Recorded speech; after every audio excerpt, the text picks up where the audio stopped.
So this is not a case where I did something small and the company's making more of the issue, making a mountain out of molehill.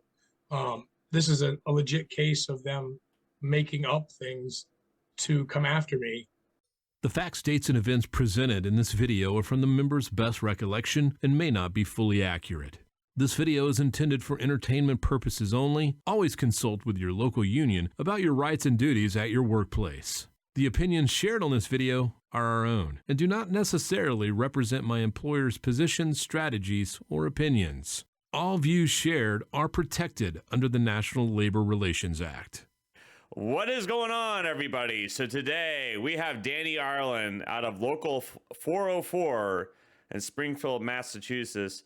And we've been building this up for a while. Danny has a very unique termination case, and we can't discuss all of it right now because some of it is actually an ongoing case.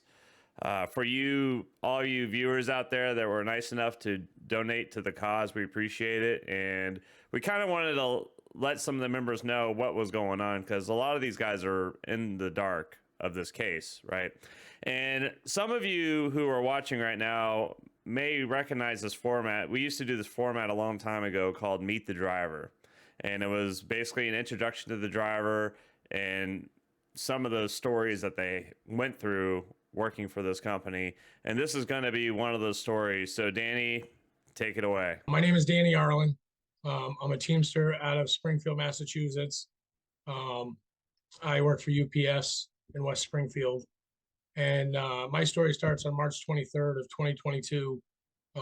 I returned to package from feeders, and I worked one day in package. And on March 23rd, when I came to work, I was terminated for several charges. On the day I was terminated, they refused to tell me what the accusations were. They just told me it was falsifying records, dishonesty, and not working in the best interest of the company. On March 31st, we had a local level hearing, and that's when they told me what they were alleging. And first of all, they were very minor things that shouldn't rise to the level of termination to begin with. The thing that they called falsifying records was at one of my pickups, the end of day report showed 37 packages, and I recorded 40 picked up pieces. And that's what they were claiming as falsifying records. The truth of the matter was that there was 40 packages, that this place very often, the 37 is reflective of what came out of the warehouse, and the extra 3 packages were prepaid labels that were printed in the office with the prepaid logo in the corner. And so I scanned the end of day and the 3 extra packages, so their system would show that. Then they said that I duplicated a stop in a mobile home park, to which I didn't. And they pointed out 2 of the stops had the same name. And I don't understand, maybe, father and son, maybe the shipper shipped one package to the wrong trailer. I don't know, but I didn't duplicate any stops. Then they said that there was 7 stops where I added time and mileage. So essentially they were accusing me of stealing time. And to date, even through panel, they never disclosed what those 7 stops were. And they were beat up at panel over that they didn't provide any evidence as to what those 7 stops were. At the local level hearing, when I asked for the 2 reports that would clear me of those accusations, the manager asked for my cell phone records. And I said, first of all, I'm not being accused of any wrongdoing with my cell phone. And second of all, no, it's my personal cell phone. I won't do that. And he said, well, then these reports are UPS property and I will not give you a copy of them. And that's a promise that he held true all the way until August. 6 weeks after my termination, we were set to go to panel in May. And about 2 weeks prior, I filed NLRB charges for unfair labor practices for withholding those reports because they refused to turn them over. And it took a while with the NLRB to get involved, but mid-July, they mailed a letter to the company ordering them to turn over the records. About the second week of August, those reports were finally turned over. Well, one of them was the report that showed the tracking numbers for the day and clearly showed that I picked up 40 packages at the pickup and that I did not duplicate a stop at the trailer park. So those two things were very clear that I didn't do. The accusation of stealing time, however, they said that the telematics report was no longer available, that it's only in the system for 30 days, even though we have documented that we requested that report at least 5 times in the first 30 days. So essentially they destroyed evidence. And even with all that, they still postponed my panel case to November. When we went to panel, it was a very good day for me. I felt like it went very well. My case was presented well. The 3 members of the union on the panel were exceptionally hard on the company and came off very well. On November 10th, I received the written decision by the arbitrator, because the 3 members of management, 3 members of union deadlocked, so it went to the federal arbitrator. The decision came down November 10th, and he fully vindicated me. Said he didn't believe that I did anything wrong. I may have had bad numbers because I hadn't delivered packages in almost 3 years. So, he said besides a bad day, he really didn't say I did anything wrong.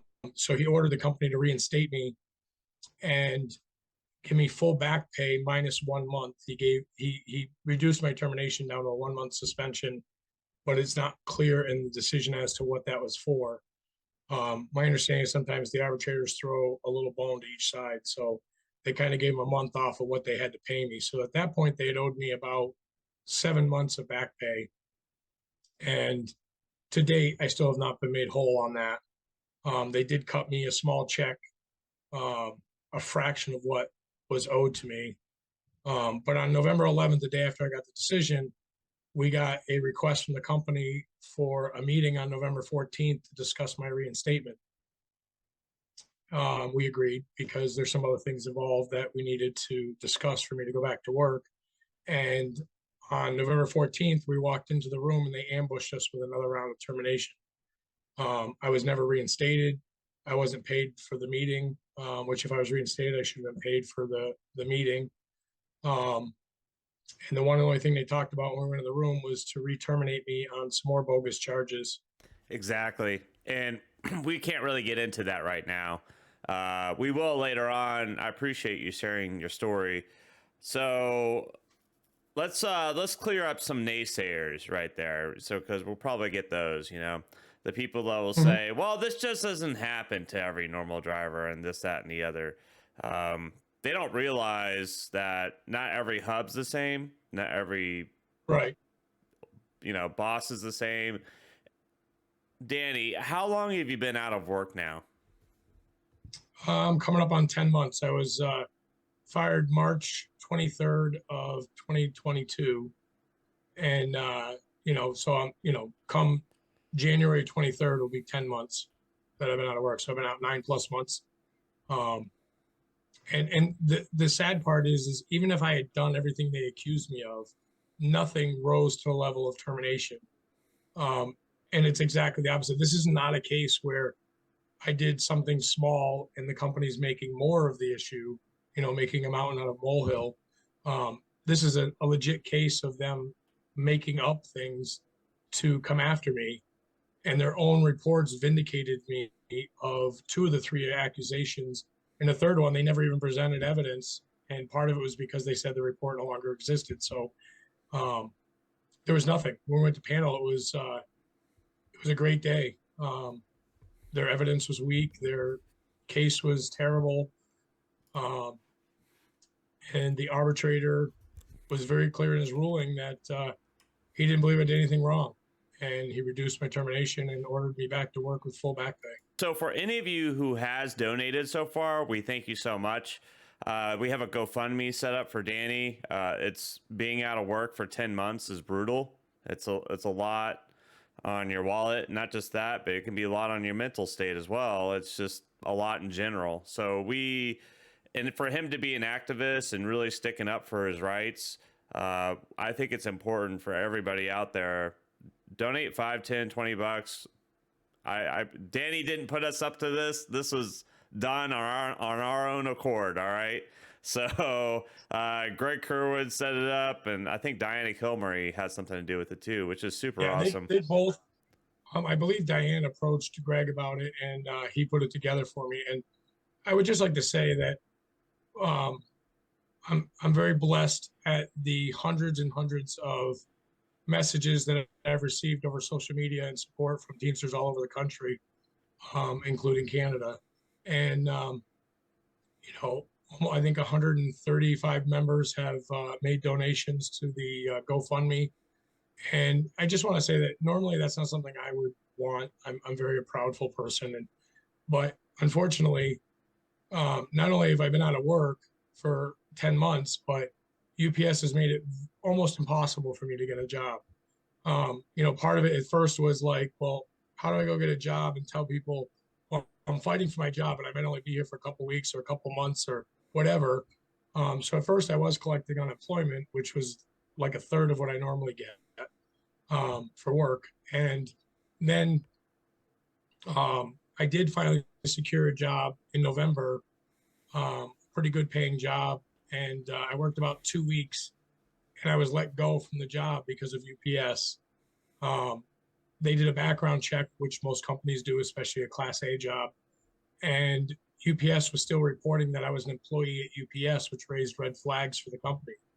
And of course, I explained to them that I was terminated from UPS and I hadn't worked there since March 23rd, but they wanted confirmation that I was not working at UPS anymore. And the only thing I had was the termination letter, which of course made me sound like a real evil dude because it said falsification of records, dishonesty, all this stuff. So I explained the situation to them. I turned the letter over to them and they called me an hour later and let me go. So I lost a $30 an hour job that I could be working at right now to keep myself afloat. And like I said, the check that they did cut for me was pennies compared to what they owe me. And I owe more than that to people than than what it was gone before I even got it. And I appreciate all the support. And I feel truly blessed. And what I will say is the most positive thing about this 10 months is I've actually spent that time, getting to know members, reaching out. I've gained almost 1,300 friends on Facebook through Teamsters, people that I've connected with. I had some friends put together a few dollars for me to go to the TDU conference in Chicago, which is where we met for the first time in person. And I got to tell you, that was such an enlightening and energetic weekend for me. Lots of good information, met some really good people. It was a way to make some contacts higher up in the Teamsters. So, having 5 minutes with Sean O'Brien and 5 minutes with Fred Zuckerman was incredible. And having them involved and even teaching classes, it's been a very enlightening 10 months, but unfortunately it's taken quite the hit on my pocketbook. And, me and my son were without health insurance from September. It just recently got reinstated, but with the current termination, if I don't go back to work, we're going to lose it again in February. So I'm going to put the GoFundMe down below, everybody. And so you can, like I said, 5, 10, 20 bucks, whatever you can donate would be great. Danny, thank you so much for coming on and sharing your story. And we will keep everybody posted and updated on Danny's case, see where it goes. So thank you, brothers and sisters. Thank you, Dave. I appreciate all your time. Thank you. All right. Catch you soon. If you haven't done so already, be sure to subscribe. We release a video every Sunday talking about the nuttiness of this workplace.